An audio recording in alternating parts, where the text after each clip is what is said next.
So I relate. I had to finish eating my bag of Skittles. You have a problem with my candy consumption?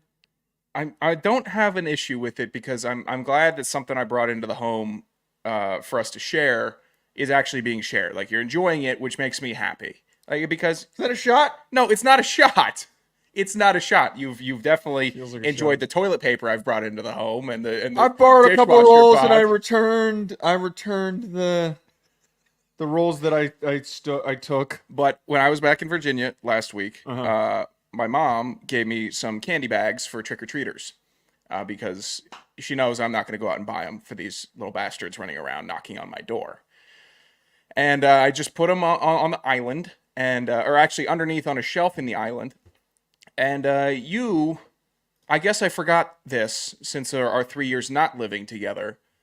You got a sweet tooth, pal. A real Well, dangerous sweet tooth. I don't think you even truly got exposure to that when we were in college. Yet Sean brought candy. I've been fishing through that goddamn. I can't keep sweets in the apartment. When I lived alone, there were no sweets. There were no snacks. Oh, Nothing. I know Because that. I would just eat all of it in one sitting if it's available to me. Starving in LA.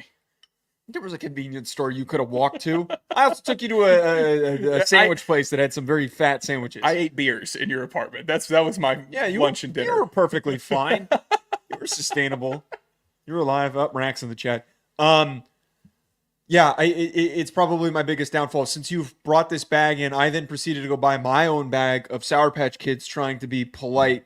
So I wasn't just eating all your shit. I don't even think I've touched the bag that I No. bought, and No, I'm why already would I? halfway through it, and it's been 2 days. Sour Patch Kids is like a tier 2 candy. It's not Oh! it's not an S tier. I'm sorry. Sorry to break that to you. What would you put in the S tier? Sour Skittles for sour. I'd put Lifesaver Collisions in S tier. I'd put Twix in S tier. Saver Collisions. Yeah, they're the best gummy candy available. They're absolutely addictive. You cannot like the movie theater Lifesavers that I gave you in the theater. Those were like D tier. Those were Sounds like awful. you just made that up. No. That Lifesavers gummy collisions. They're unreal, Joe. You made It's that like, up. It's like eating. You know when Gatorade tries to That's make some those weird chews? shit that they sell in like Germany, and you got it in like a very specific place, and nobody else can find. I've never seen that anywhere else. Do you remember when Gatorade made those chews? Right, I think they still the make little 'em. performance chews. They didn't taste like Gatorade. They had a bad texture. They just kind of taste like medicine. These Lifesavers taste like yeah. Where's the bag? That blue bag to the left. Yeah. They look like Those shit. Those taste like Gatorade. Every single one. Each flavor is fantastic. The blue and yellow one tastes like blue. The green and red one tastes like the green grape and fruit punch, and the one on the left tastes like lemon lime. I can't explain it. They're the best gummy candies available, and those can't be in the house. Those, when I was on Naughty Time in Virginia, those, All right, let's not those- use that naughty time sounds very sorry, degenerate. vulgar. When I was on degenerate hours, I don't know what you were doing during naughty time In Virginia. Sean in naughty time. those could have been a bag every 2 nights. Every other night, it was a bag of those. Just fantastic. But your Sour Patch Kids, all I hear sometimes, I hear a little bit of light stomping, opening the fridge, and then crinkling. And I say, Well, it's not in the here's fridge. the candy man. Here's the candy man getting another. And I picked up the bag of chocolates today, half empty. Yeah, Half I empty. ate all the Twix. Stop eating all the Twix. That's the one candy we both enjoy out of the bag. There's no remaining Twix. Those are all completely gone. I took every. Okay, so when I go back, I will buy more Twix. I promise. Don't buy any more candy. You can't. No, handle it. I'm buying. We're only 2 days into this godforsaken month. I fucking love candy. Why do you think I was fat for most of my life? You aren't on the bus. So okay, our head coach. We're gonna get into the betting preview today in a second. Back when we were playing football, Coach Flem's wife, Yeah, Mrs. Flem. I don't think we ever got her first name. It was just always Mrs. Flem. that was fine. Miss Flem was very nice. Yes, she would. Whenever we had games, would organize candy bags for all the players, whether it was home or away. They were always in our lockers before we were on Friday getting ready for a game. Yeah. And it was always assorted candy. And we would spend time As soon as we got the bags, everybody was going around trading. They're going around The trading. specialists were trading. No, everybody was trading. The position players were focused on their Friday night meetings trying to pass their O-line tests. We would always get in the locker room before the rest of the team, and I would go through some of the bags, and I would take what I could get. Yeah, just a couple things that nobody would notice was missing, and then I would go around and then I would barter with people in order to get the Milky Ways. Milky Way's number one. That's S tier. That's number one on the top of the list. The best candy. You're a big caramel guy, then. That's what I. Big caramel guy. Yeah, big caramel guy. I would go around. Were you rooting for my candy bag? Hold on. I might have taken one. I might have taken one. But I would always end up with like 10. There would be like 15 pieces of candy in there. I would always end up with 10 Milky Ways by the end of it. I actually didn't mind the milk duds in the candy bag. I don't mind the dots. Stink. I'm a texture guy. If you give me a nice smooth candy, I'm gonna be completely in it. Those dots were good. So when we go back for homecoming here, are you gonna try to snipe a bag off the locker? I could see you rooting through current players' lockers to try to see if they got a Milky Way sitting around. That's a good. Maybe we should try to do that on Friday. Maybe we should try to go in there. I'm not supporting this. I'm not a thief. I'm not a candy thief. Well, I did not know you were a bandit like this.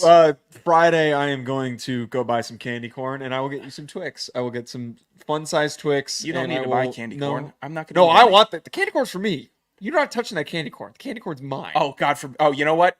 I won't touch the candy corn. I don't worry about that. I'll never touch the candy corn. Candy corn's sucks. Best candy out there. Awful. All right, we've got betting preview coming up, a couple other topics. We're gonna hit the break, and we'll be right back. And now back to your regular programming. If you speak better to yourself. You showed up for like probably the dumbest conversation we've ever had on this show. Let's have that smile again. Tell me how that happens. Physically should not happen. Relax.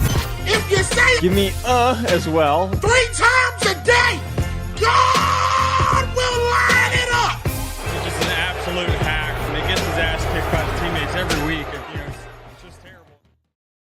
Welcome back to Hack City. Joe DeLeone, Sean Anderson, 2 former college football players from the University of Rhode Island. Today, we're giving our college football and NFL betting picks for the upcoming weeks. Week 6 of college football, week 5 of the NFL, as well as our picks on where we would like to see Davante Adams traded to after he has requested a trade to get out of Vegas. We're also going to do a little bit of fraud watching. Of course, today we've got Hell Yeah of the Week and Get Effed of the Week. Sean, before we get to it, where can our listeners, if they want to follow along and make some money, if they actually followed my picks, we're going to get to how I did this past week, where can they go if they want to make some money? That'd be Bet Online. You want to bet on football. You want to bet on MLB playoff baseball, which has just been fantastic so far. I made some money on the Detroit Tigers today. I'm going to make some more money tonight. And Joe, I'm going with the under at 6.5 on Bet Online between the Atlanta Braves and San Diego Padres. You know why? Max Fried is a gangster, and so is Joe Musgrove. These hitters are going to be they're going to be spinning in the box all night. So I like under 6.5. That's the play you want to make. You want to go to Bet Online to make that bet. They have every stat, every matchup, even live odds and spreads to bet on during the games. And if you think you know your stuff come football time this week, enter their $200,000 mega contest. Pick 5 games against the spread every week for your chance at weekly prizes and a share of $200,000. Joe, what am I going to tell them about next? It's the online casinos. I don't know. I don't have That's to where read. you're playing a game of blackjack or poker, or you're going to unwind with one of their over 150 slots games. Head to the website today to get in on the action. Bet Online, the game starts here. First of all, bold of you to assume I was paying attention. Second of all, I don't have to read in front of me. I know. Third of all, bold of you to assume I was paying attention. All right, we're gonna start with betting as we always do on this wonderful Wednesday show. First up for college. Guess who was 3-0 last week? Sean, it wasn't you. It was me. 3-0. We're 9-9 in the season. We are climbing ourselves out of what was a brutal first 2 weeks of the season. We're back up at 50%. Sean's tumbling his way on down. I'm about to pass him. He's 2 for 1 last week. 10-8 on the year. 55% correct. How does it feel? How's it What, feel? That I'm for 2 me to picks be away? in the green again? I'm 2 and for picks me to away from you? consistently be in the green Doesn't every matter. single week? Doesn't matter. I'm happy you had a hot week. You got lucky last week. I have been hot most weeks. That Oklahoma-Auburn game was a slop fest, and you got away with Cry it. about it. BYU almost folded against Baylor. Stop. I'm not gonna cry about it. But I loved your Illinois pick last week. I thought you were gonna go 1-2, 3-0, whatever. I'm happy for you. Hey, what I'm gonna brace you for? Enjoy the burden. Get ready for it. Because people are going to expect you to be perfect again. I felt that weight on my shoulders all throughout the beginning of the season. Sean, how could you be so perfect? How could you keep on getting all these bets right? Wait. To rudely cut you off intentionally. You never want to start the season hot. I'd rather start the season cold. Crazy person. You never start the season hot. I'll take any bet I can get right now. Yeah. Anyway. Well, you tail my bets anyways, like a piece of garbage, and then you bet against me, and then dig yourself into your own hole. I win Notre Dame football games. Okay, that's what I do. I still can't believe you did it. I should be prayed to at the altar. My first bet this week. You're going to want to write this one down, folks, if you haven't missed it. Again, I was Mr. 3-0 last week. My first bet of the week, Cal versus Miami. Cal plus 10.5. Now, this line's moving, so you might miss out on this one, getting it in time for it to be a reasonable number. If this drops below 10, I'm not touching it. I think it's going to get a little bit too close.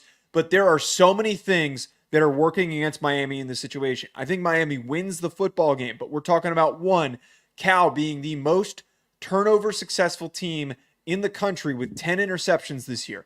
They are picking off anybody and everybody. And I know that Peyton Thorne was one of those quarterbacks. They still have had repeated success of turning the ball over. And Cam Ward, we know, risky decision maker, is probably going to play great this game, but there's going to be a pick that helps them climb back into it and helps them cover.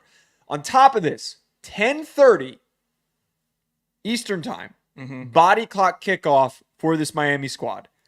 I always find and will look for, and the ACC is going to be a hotbed for this. If there is a body clock situation, always look for the East Coast team that is playing in a later time slot to have a little bit of a slow, sloppy game. So I think Cal, 10.5, it feels pretty good to me. I'm going to stick with that. Okay, you're siding with woke. Noted. I will remember that, Joe. My first bet, Syracuse underdogs versus G5 UNLV. Sean, you're a crazy person. UNLV is so hot right now. They're hot. I get it. Syracuse doesn't need to beat UNLV, and I know that if I would have said that a month and a half ago, I would have sounded like a crazy person and would have punched myself in the back of the head. What are you thinking, Anderson? They just don't need to lose by a touchdown, all right? Let's be realistic here. I think this is a massive game for Kyle McCord and his experience as a college football player and all the belief and non-belief that's been put into him. He needs to come out on top in this game. He needs to not lose to UNLV, who stays in the news. They have been the epicenter of college football news the last week and a half after all the NIL drama with Matt Saluka. I know Hajj Malik Williams stepped up and played good. He's a good quarterback. Me and Joe watched him play at Campbell. I know he's solid. But it's Syracuse versus UNLV, and Syracuse is underdogs by a touchdown. I am rolling with the orange in this one, and I'm semi-confident about it. I don't hate this one. I just don't feel good about it. Like, I just think that there's too much. Like, this very well could be a situation where, yeah, Syracuse should not be an underdog and that UNLV is a little bit overhyped. They've been a P4 killer this year. It's fine. I wouldn't bet this one personally myself. Okay. My next one, Florida plus 2.5 versus UCF. I think one thing that is often forgotten, apparently the books have forgotten this, teams in the Big 12, especially that middle of the conference like UCF is, there is a massive, I don't care how bad you are in the SEC, except for Mississippi State. They're in a separate category of just awfulness. Oh, they're below Vanderbilt at this point? I mean, they got smoked by Toledo, they got smoked by Florida, they got smoked by Arizona State. They're lone basement in your opinion. Yeah, they're on a separate tier at the current moment. Florida might be struggling right now, but they are still an SEC roster with a ton of talent. They are physically more gifted along both lines of scrimmage than UCF. This is a no-brainer for me. I'm taking a money line, but I'm giving this out as plus 2.5 for Florida just to give myself a buffer for the picks. But I took them money line. I would be stunned if UCF wins this football game. There is no reason to be high on the Golden Knights. I'm taking Florida. Yeah, this is a game. This is I think really it's in the swamp too, and I want to double check this. This is Billy playing for coaching for his life. This feels like some Yeah, of those. this is in the swamp, and we're going to be as ballsy to say that UCF, Big 12, middle of the pack, UCF is going to win. It feels a lot like what Neil Brown was doing last year, middle of the season, where his seat was just hotter than hell, and he needed a win against a softer opponent, and he got it, and somehow stayed on with the program. So I don't hate it. UCF has been a little bit fraudly so far this year. My next pick, Missouri getting 2 points versus Texas A&M. Here's what I'm going to do. I'm going to respect Texas A&M and the home field advantage and have Missouri pitted as an underdog. I'm not going to lash out and scream about Missouri being a better team right now in this instance. But I do think Missouri's offense is better. At the end of the day, it's going to be Brady Cook and Luther Burden versus backup Marcel Reed. It's the Missouri play now. Don't doubt Marcel Texas Reed. A&M only beat Bowling Green by 6 points, Joe. You're telling me they're going to beat Missouri? I don't think it's going to happen. Taking the bait. You're taking the bait. Fine. Yeah, I'll be the big fish looking for the big bait here, and I'll bite on it. But I really like this Missouri team. When they are in weird, goofy games like BC, they still pull it out, even if BC started crawling back. They have the firepower. I think they can get it done in this one, and they're dogs. I like Missouri. I already have money on Missouri, to be frank, but I hate your reasoning. Your reasoning's terrible. How? How so? The Bowling Green game is just a sloppy, Bowling Green. crappy game that they played against Bowling Green. Plenty of teams play down to opponents. It doesn't say anything to Joe, me. they were tied with Bowling Green in the fourth quarter of that game. I get that, tied, but that doesn't. close. That's not reflective of who Texas A&M is. I don't like that reasoning. I don't love it. But I sadly enjoy the pick, and I have to root for it. Of course you do. It's a great pick. My last one, Clemson, minus 14.5 versus Florida State. I don't normally like to take big lines, but this is one of the few exceptions. Florida State got their asses whooped by SMU, which is a G5 plus team that just moved up, that is still figuring stuff out, has had a messy start to the year themselves, and they got whooped. Brock Glenn's supposed to start. I have no idea if he's any good. One would argue if they didn't turn to him until now when DJU is hurt, that would probably indicate he's not going to be much better than DJU. Only possibility here, if they do cover, is that because Brock Glenn has not played, Clemson does not know how to prepare for them. But I would think that Clemson's defense is so good, and it's their best unit, that they are going to have no problem slowing them down. But more importantly, the physicality outmatches what Florida State brings to this game. Clemson's rolling on offense. As much as I hate to do this, this is the Dabo special. Give me Clemson 14.5. You just make me nervous with this because the Dabo special is 1-0. If DJU the Dabo was special playing, is 1-0, so we're back. We're back to perfection here. if DJU was playing, I'd be all in. I don't like the idea of new quarterback coming out of the gates looking like a superstar, even against Clemson. It all makes too much sense. Ryan's fading you in the chat, by the way. Yeah, Ryan. Get his ass, Ryan. Well, I'd like Ryan to get a fade. That'd be great. That dad haircut. Should we? That would be great. We've been working on the possibility of Ryan coming up here for to get lunch with. We were going to go get lunch with Matt Sims, but I think that we should steal Ryan away and we should get him faded up. Oh, that'd be nice. Before he goes to the combine, I think we need to get Ryan a nice fade. We'll get Ryan a nice fade. He'll get lined up. We'll get the beard lined up also. We have a beard. Yeah, it fills in sometimes. I've seen it. I think Ryan could put together a beard if he really wanted to. We're gonna get him iced out too. We're gonna get him some big earrings. We're gonna get some nice stylish glasses. Yeah, that'd be good. My final pick for college here, I'm going with JMU giving 17 points versus UL Monroe. JMU's put up 133 points in their last two games. If the train stops now against UL Monroe, I'm gonna have to chalk it to the game. That's just what's gonna have to happen. UL Monroe has scored 16 points in their last two games, albeit one of them versus Texas, but it's not 133. I am so confident in this one. This is one that I'm going to push. This is one I will send people. JMU is white hot. I am a believer in Alonzo Barnett III. He's a dude. They've also scoring on defense. They have 3 defensive and special teams touchdowns over the last 2 games. They're too hot. And if this is more bait, it's more bait. But I'd rather bet on the hot team than a cold team predicting them just wake up. I don't like betting lines that are over 15 points. You are doing so badly when you take these lines. Stop taking them. This is a good bet, Joe. Oh, It's a good bet. JMU is maybe the best G5 team out right now. I'm sorry. Okay, here, and I've repeated this lot. I have repeated why I don't like doing this, but here's an additional reason. Wouldn't it, whenever a team is like up by that much and they're up by 21 and they get up that much early, it happens so often that they take their foot off the gas. I don't know. This is why I don't like touching anything that's over 14. I get you, but it's JMU world beaters versus UL Monroe, who I think their last win was against Troy.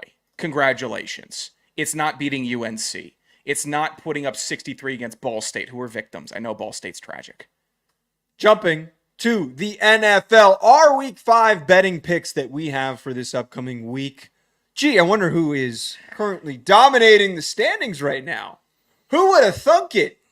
Your boy. He's a champion at betting the NFL. You're calling yourself a champion after 4 weeks? That's not champ. I've built myself so much of a cushion that you're not coming back from this. Oh, I'll wake up here. No, you are down. I don't want to get hot early. Joe DeLeone. You had one really good week, and then you are on one really good week right now. What are you talking about? I'm 8-4. I'm 66% correct this season. I went 3-0 last week. You've had some I don't balls want to bounce hear it. your way. I don't want to hear it. I'm happy for I don't you. want to hear it. Can you let me be happy for you? Every Stop champion calling me has this week for you. Call yourself haters. It's detractors. I have my supporters. The supporters are making money and they're taking it to the house. You're telling me I had one good week. I only had one bad week. Fuck you. I'm going to stand behind you and box your ears after this show is over, the way you're calling yourself a champion. You just wish you had this level of success. My NFL bets have been tragic. I'll note I was. Yeah, Sean went 0-3 last week. 0-3. He's 3-8-1 on the year.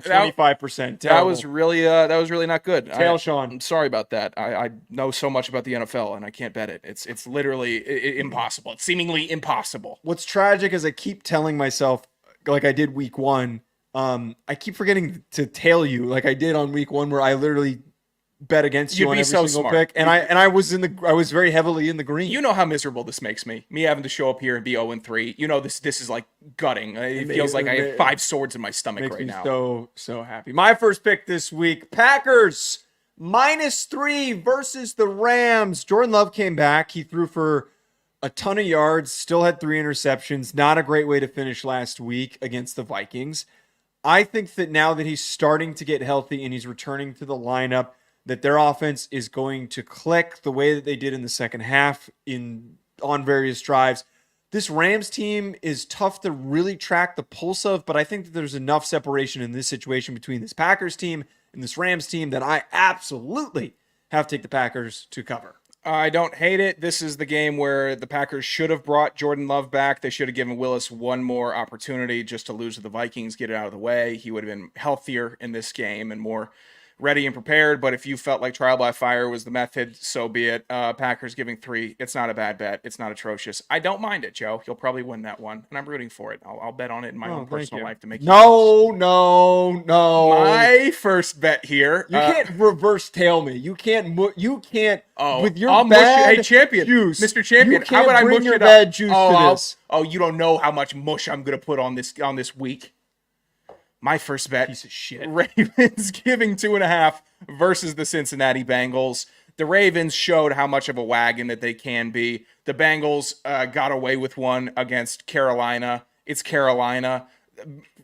Bengals are on fraud watch. They are officially on fraud watch, and everybody knows it. Ravens are on elite watch. Ravens are dominated a good defense in the Buffalo Bills with a fantastic offense. And even if the Bengals decide, hey, we're going to show up and try to stop Derrick Henry, you won't, because also here's Justice Hill in the flat. Also here's Zay Flowers, maybe his breakout game of the season. Everything is pointing Ravens, in my opinion. I love this bet. I love it. It's one of the games where I absolutely would not even go anywhere near this with a 10-foot pole. So if anyone wants to make some money, bet on the Bengals to cover plus. You're just a 2.5 sick person. You're just sick in the head. Cowboys plus 2.5 versus the Steelers. Look, I think that we learned last week that the Steelers their offensive woes, their inability to produce outside when their defense isn't playing up to par. They had a rough week last week. I don't think that they're a fraudulent team, but they definitely exposed who they actually are in the NFL, considering that they got beat by Joe Flacco. I understand that this Cowboys defense is a little banged up at the current moment, but this feels like Sunday Night Football, just one of those games where Dak pops off. I don't know what it is, man. Dak always pops off when it's actually, I would love to. There's plenty of services out there that do advanced statistics like this. I would love to know what his stat lines are in primetime games. For some reason, it's typically when he shows up. I'm going to take him plus 2.5. I think that this is a must-win game for them. A lot of people are calling them out. They're a team that notoriously reads the headlines, so I am totally going to take them here to cover it against the Steelers. I might even take a money line. I would, if you were going to do it, I'd go money line. I don't like that they're going to be without Brandon Cooks because of a knee infection. That's awful. And the Steelers, I think their strongest defensive players on defense are in their secondary. Cowboys can't run the ball. Hate this pick, actually. I'd stay away from this completely. Hey, I'm sure the Cowboys win by 14 now that I said that. Yeah. My second pick, how about a competent team versus an incompetent team, Joe? Those are normally good to bet on. The Seattle Seahawks giving 6 versus the New York Football Giants. Of course, the Seahawks lost to the Lions. The Lions are a buzzsaw right now. But you know what I loved about that game, Joe? You know what I loved about Monday night watching the Seahawks team play? Kenneth Walker came on the scene fresh. He was explosive. He was fun. He ran hard as hell. I know that Detroit ran it hard with David Montgomery, but DK Metcalf seems to be in a rhythm. Tyler Lockett is still there. I really like this Seahawks team and what they can do against bad, awful, atrocious, no run game, no O-line, Daniel Jones-led teams. All right. I like Seahawks giving 6 in this matchup. Yeah, this feels like a game that the Giants, for some reason, show up and somehow win it because this could be a big matter. Dexter Lawrence 3.5 sack game, and they take one to the house. Why not? Why wouldn't it happen? Yeah, just for absolutely zero reason, play out of their mind. But the Giants will never, when you're coming into a week, this is my problem with ever betting a game that the Giants are involved in. Being a Giants fan, it's always, I would expect them to show up and play a really good game, and then they lose. And then you see a matchup where they're completely outmatched, like, oh, there's no shot. They're going to get smoked. And then they play competently, and they move themselves backward in the draft order positioning where they need to be higher up. But sure, it's fine. The realistic way I lose this bet is that the Seahawks win by like 4 or 3, and the Giants. Well, that's what I'm saying. Yeah, they're just scrappy all game, just because the Giants just decide to be scrappy sometimes and decide to be crappy the other times. Wow, look at me go. Rhyming away. True poet over here. Poet Edgar Allan I should be Sean. executed behind the building for that. Commanders -3 versus the Browns. Look, this Browns team, man, they can't score points. Nope. And look, there is a possibility here that defense drags down and kind of brings Jaden Daniels back down to earth, and I think that's why this line is so close.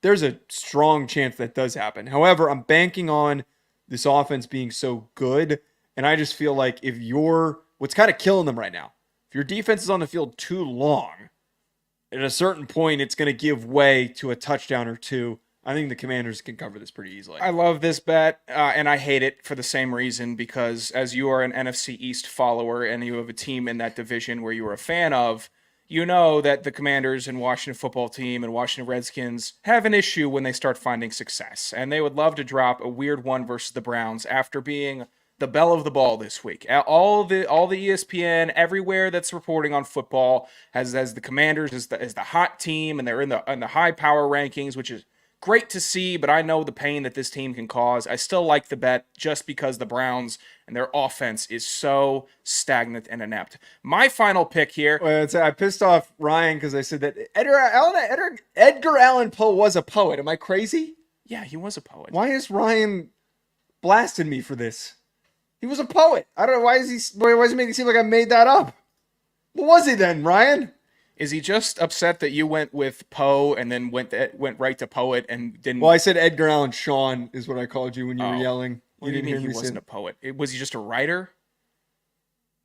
I don't know. If you Google him, it says poet. The Raven is a poem. Yeah, Telltale Heart was that a short story in the form of a poet? Was it a sonnet? I don't know what you're talking. Ryan was an English major, so he's probably going to be well, it was actually this. It's gonna be some deep knowledge shit that we don't know. Ryan, poetry blows anyways. How about you walk that one Poetry off? Thanks. My final bet, we're gonna go across the pond for Giants or for Vikings. Shut the fuck up. Jets. Oh my god. I'm sorry. Tell me why I shouldn't end the show right now. You probably should. You really should. We're going Vikings, Jets. Vikings giving 2.5 against the Jets. A little history about overseas games, Joe. The favorites, money line, are 21, 11, and 1 in England and Germany and wherever. I like that. The spreads, a little tighter. Where'd you Don't find love that that. stats? This was at oddsshark.com. Okay. So they were tracking it, I guess, ahead of this upcoming matchup. But I like knowing that the favorites are favored. It's weird, long flights. Everyone's doing their social media posts with the double-decker buses and their potatoes and mash, and you're making your players sick because they can't eat that awful food. It's all boiled and broiled, and it's bad. It's gray and it's depressing. I get it. You're just here to play football in your nice stadium near home, but this NFL ships you out to all the what are they called? Wankers, gooners, what are they? Geezers, all the people. Those first two, wankers, gooners, no. Regardless, all the English football and NFL fans will be in attendance. I like the Vikings, who are just maybe the NFL's best offense, going up against the Jets, whose starting quarterback and head coach are beefing in press conferences over hard counts. Not a good sign. Aaron Rodgers doesn't respect Saleh. Saleh's tried to win this dude over, but he can't handle all the hysterics. Joe, I look up a picture of current Robert Saleh compared to when he got there. It looks like a president before and after term. This job is killing him. He was an Adonis, a leader of men, and now he's bending the knee to Adonis is a little. Oh no, friendly. he was yoked and energetic, passionate, and now he's mumbling in his press conferences. Vikings by 1 million. Although all you need is 2.5. Terrible content idea. What if, because like all the like betting like trends that you just mentioned, it's always behind some sort of a paywall. What if we did like short form videos where we just make up a bunch of stats? Like just like really specific stuff that nobody's gonna check. How could? Because like what are they gonna call into question? There's nothing illegal about that. Oh, Jonathan Taylor rushes for under 100 yards every time he posts an Instagram story of the week. Like shit like that. It's not technically unethical because if we get called out for it, it's like, oh, satire. Yeah. Oh, it was under the parody law. I'm sure everyone's worked that one out. I think I just had a banger of an idea. That could be a really good idea. All right. Those are our betting picks. Let's jump on over to Davante Adams, who is now requesting a trade from the Las Vegas Raiders. Does not want to be a part of that team, and I'm shocked. They have no shot at the playoffs, and they don't have a quarterback. Either quarterback. I've actually been begging for Aiden O'Connell to come in. What world am I living in? It was reported on today. One of the options, or what he's interested in, one of the premier obvious ones, the Saints, because of Derek Carr, who is his college quarterback. It's going to be difficult to bring him in because of the cap hit that they're going to be taking on, which is about $13 million. Raiders are looking for a second rounder, which is totally feasible. Like that's totally movable for a veteran receiver. It's a deal for Davante Adams. For the quality of guy that they're going to be getting. As somebody who has Davante Adams in fantasy, I'm very excited because now I know that he's been doing like steady. He's been doing pretty good. I think that his production is going to skyrocket. What are your first two teams that come to mind that you want to see Davante Adams on? Yeah, cap off the table. It's Bills and Chiefs. They both need help in wide out. And if they have some nice money restructuring, then if they got it done, they would be immediate Super Bowl favorites. Either one of them, actually. But when we're working within the teams that have the cap availability, I look at the Green Bay Packers and I look at the Washington Commanders. Why not, if I'm the Washington Commanders, I'll go with them first. Why not bet on the hot hand a little bit? You're winning games. The offense is very fun, very dynamic. And give Jaden Daniels another weapon on the outside. That's fine. Terry's great. Luke McCaffrey's been better than I expected. De'Ami Brown is still kind of a non-factor. It's the run game, and it's Daniels making the right decisions. But if you can add a playmaker, add him. Why not? Take control of the division. You're in first place right now for the first time I can remember in 1 billion years. And for the Packers, hometown favorite. I think Jordan Love needs a true elite wideout. Romeo Dobbs is fine. Dontavius Wicks is fine. Christian Watson perennially banged up. Thanks. Good draft pick, Anderson. But Say Watts or Watson? Watson. Oh, it sounded like you said Watts. Bringing and Jaden Reed's solid. He's solid. He's turning into a good player. But bringing in Davante Adams, a veteran presence with all those young wide receivers that are talented and good, I think he could actually help become an impact player and a mentor for them. Big time fan of either of those two destinations who have the cap space at the current moment. I like the thought of the Packers because I think that the Packers have, and this has been talked about, they have a lot of stars, but they don't have a star, but they've got a lot of different guys that fit different roles. That was what was talked about coming into the preseason, and it's kind of working really well for them. But I would argue if they want to really take that next step and really get over the top, bringing back Davante Adams is going to help them do so. He leaves on awkward terms, and it was in a spot where there wasn't certainty in the future. Now we know what the future is. Jordan Love is phenomenal. He has so much youth that he brings to this team. He's aggressive. He's going to find you. He's going to get you the football. Yeah. He would be a premier leader in that receiving group. I just don't know if that comes to fruition because of his history and connection with that team. I don't know what the relationship is like in that situation. I think, though, the Saints, I really love the idea of the Saints. I know that was brought up as one of his preferred teams today.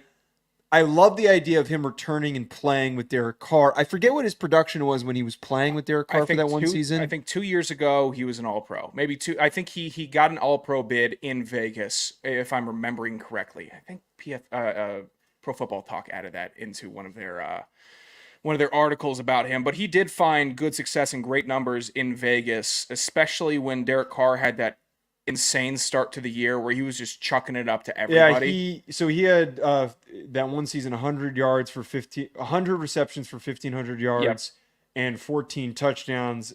He had a tremendous year. And I think that Davante Adams is kind of clearly one of those guys that he succeeds when he's with somebody that he likes at quarterback. Yes.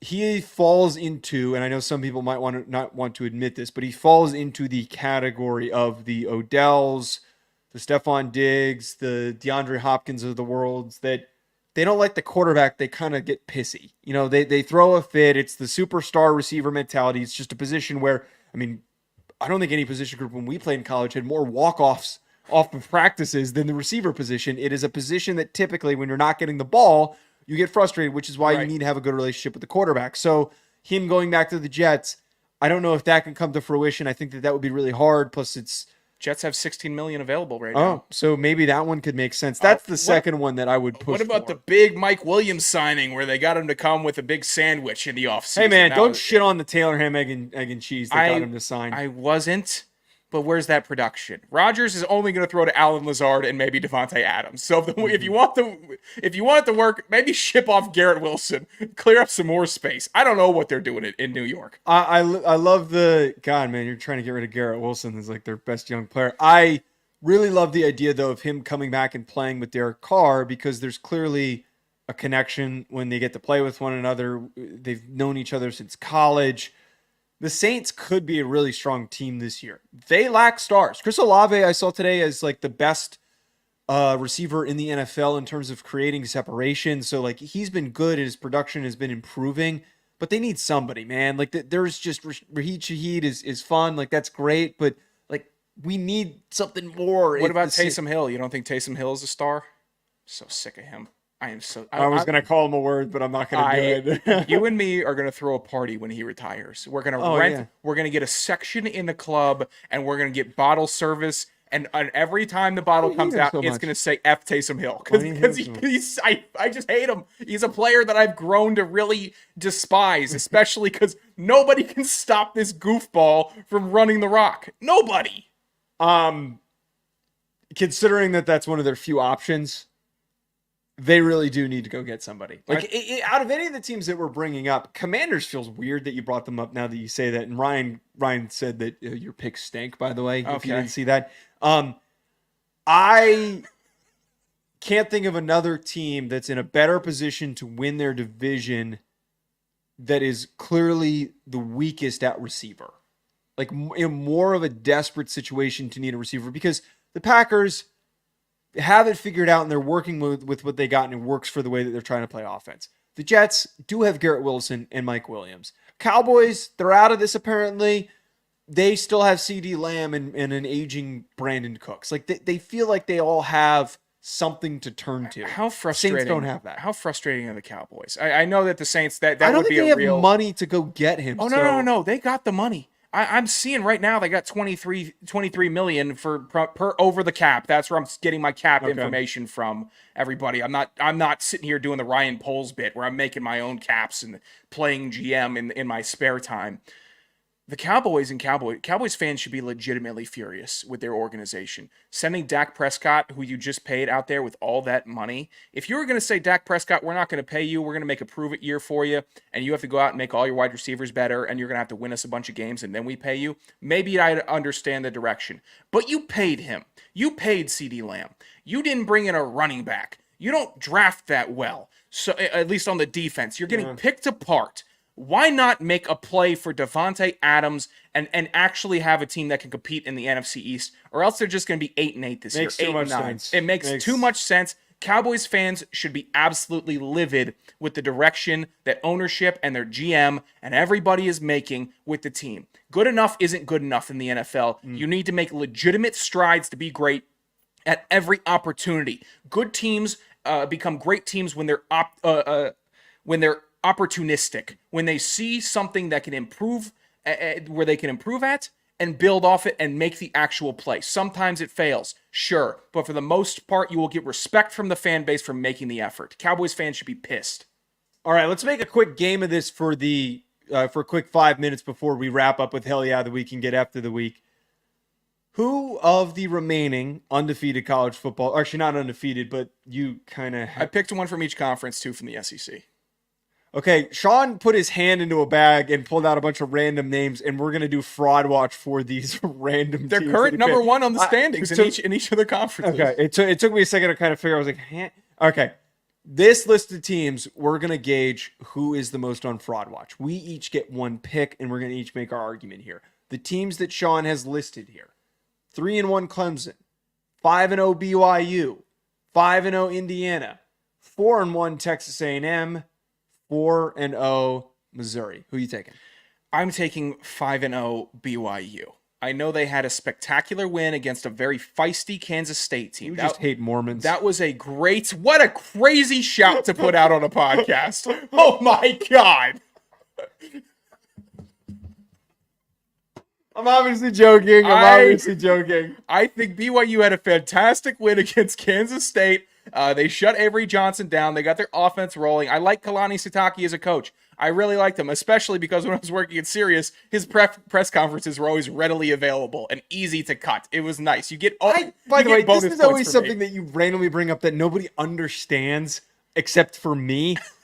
You're just like, I happen to like this guy because the media relations department was really good at getting me the files really quickly, or because he was easy to understand and cut clips from. That was like, I'm telling you, before Napier got to Florida and they were like actually rolling, it was impossible to get the Raging Cajuns post-game press conferences. I was pissed because it was my head if I couldn't find it. I'm tracking all over the internet. I'm so far beyond the point. BYU, I think, is on fraud watch. They almost let a down-and-out Baylor team crawl back into the game. And I was joking with Joe because I know he had a BYU bet going on. I would occasionally say, doors open. They're crawling back. And I never fully believed it. I was just instigating. And then I started believing it when BYU started pissing down their legs against Baylor. If they wanted to take themselves seriously, they would have ended that game at 40-7. And they didn't. They couldn't let it be, and they started choking it up. I think BYU is the most fraud watch of these programs.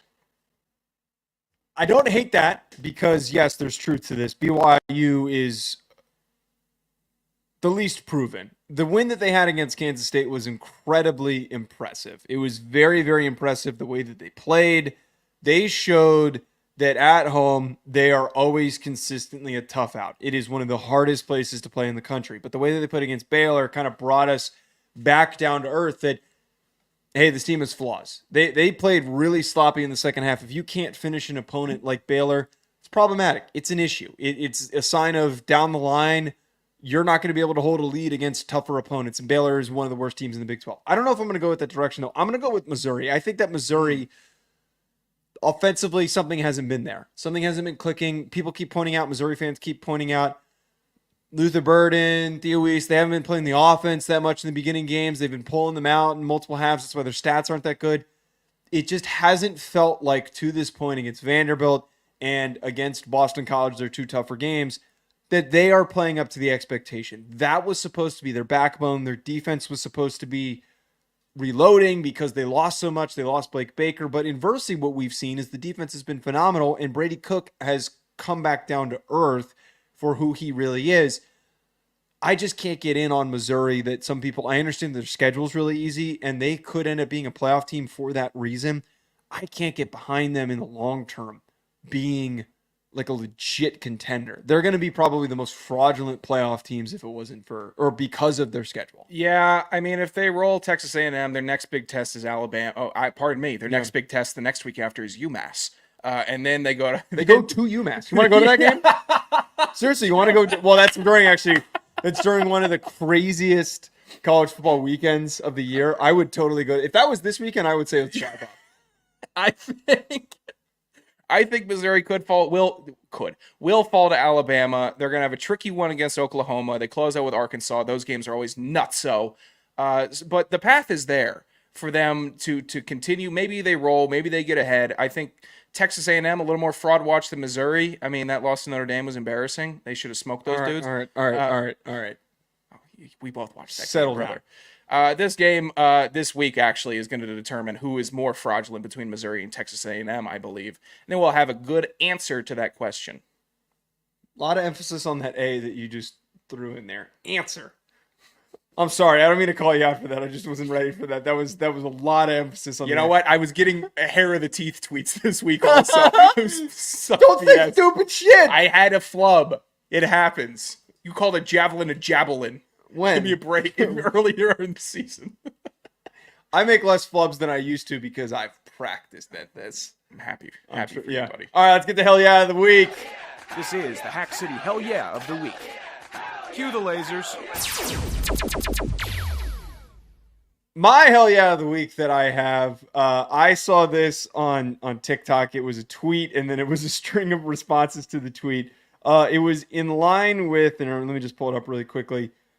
So this individual had tweeted that some kid at a career fair today gave me a resume that had his high school batting average on it, 350. Someone responded, great point. The kid rakes. I mean, if you're hitting that good in high school and you're batting 350, it's not good enough to go pro. But shit, yeah, put that in there. As somebody who has on their resume, I believe it's still on their way. Let's double check. We're double checking. Well, here. I have, varsity letter, URI, football, all that. Yeah, I have on my resume, started 39 career games for Division I football program. So I'm all in on this, man. This is awesome. This is one of my favorite things ever. This made me out loud go, hell yeah. That is freaking fantastic. As a participant in this, I think more people, if you have an interesting stat from college or high school athletics, I think you should put it on there. I mean, it shows, one, that you're confident enough to stick it on there, and two, it shows that you're a team player. You step up to the plate. When you're called upon, you accomplish what's asked of you. All of those things. I'm excited to now add that I was put my awards on my resume. That'll be nice. Maybe I'll put a high school award on there. What would you put on there? I put on that I was the recipient of the Sammy Zepka Award for the best 3-sport athlete at my school.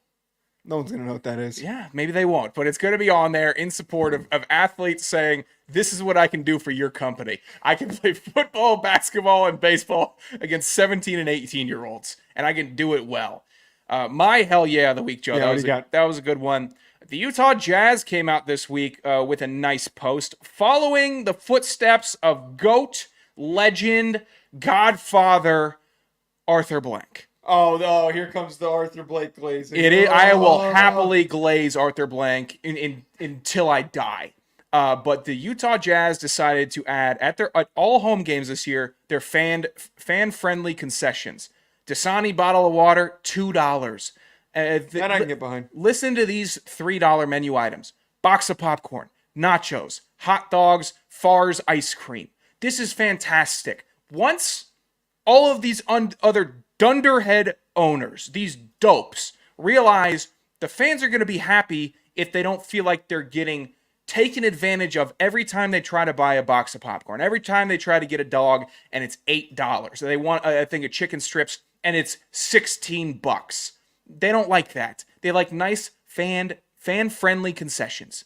Good for the Utah Jazz. This is a hell yeah for all those people in Utah going to watch that tragic team play this year. They're not going to be good, but the people are going to be happy. It's a great way to win over your fan base for life. I'm a lifetime supporter of Arthur Blank, not just the Falcons, but the ownership, because they decided to not take advantage and reach for an extra inch when you've already taken a mile from the people. I love it. I don't want to poo-poo the any hell yeah of the week. Oh, this is just merely a thought, okay? This is just merely a thought. It doesn't sound like the food is very good. It just sounds like those are some very basic, simple options. I have to admit, maybe this is a hot take. I don't like the weird, goofy shit. Like, I'm never going to eat oysters like you at a ballpark. I don't want the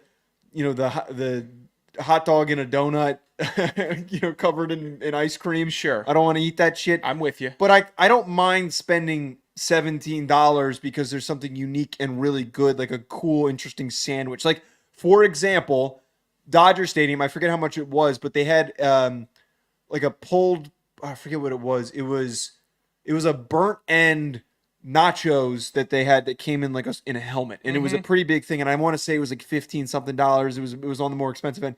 I like when there's effort and intent put into it. It sounds like they cut corners. They didn't cut corners. They're just deciding to cut the fans a break. You know what? 1 year of Rufino and Joe, you think that entitles you to the riches of my Emersonian mind? Are you kidding me? Wait, what? What was this Megalopolis quote? Entitled. yes. Yeah, that's not. Entitled. Yes. Oh, please go Such see that a good movie.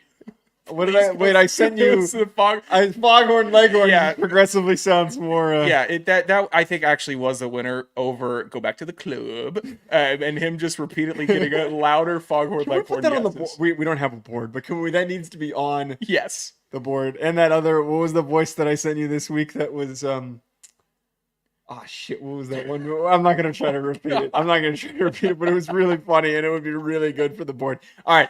It's time to get effed of the week. Get help? I broke my knee, man. No.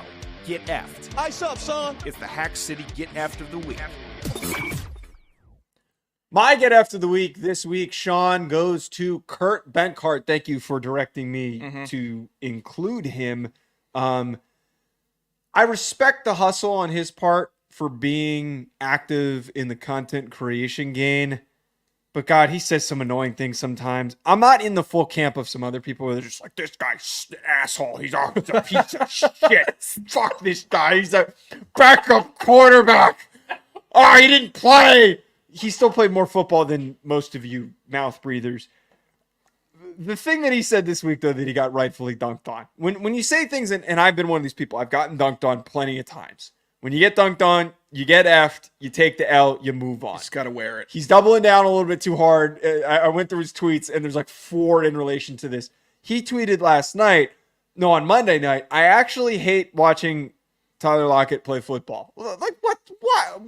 Why, man? He's still playing, man. You're not. Like, I'm sorry to use that line, but like, why are you hating on him for no reason? They were down. They weren't going to win the game. It's not like Tyler Lockett did anything that impacted them in the game, unless I'm forgetting something. Yeah, his whole stance on Tyler Lockett, I believe, is that Tyler Lockett always goes down before taking attack, before getting hit, and he protects his body.